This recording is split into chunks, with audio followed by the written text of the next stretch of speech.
площад.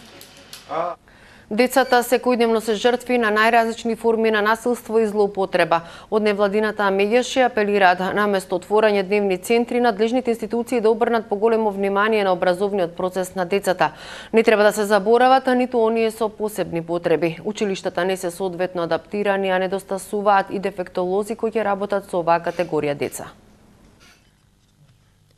Секојдневно, околу 2000 деца во земјата се жртви на најсурови форми на злоупотреба.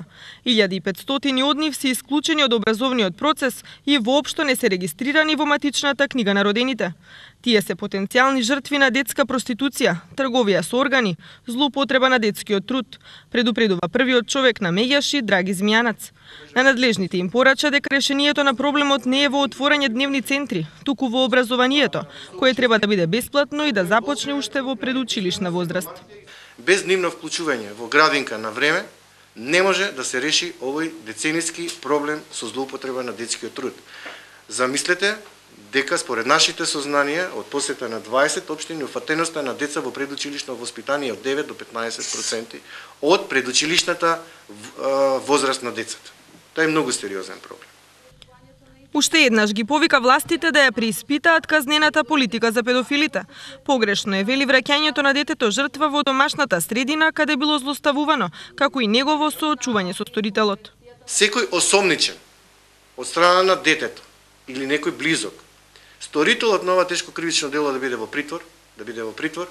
притвор, се додека не се докаже неговата вина и не се обвини за тоа сторено дело.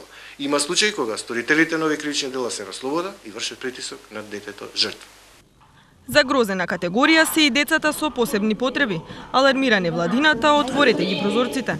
Наставните содржини и просторот во училиштата не се адаптирани на реалните потреби.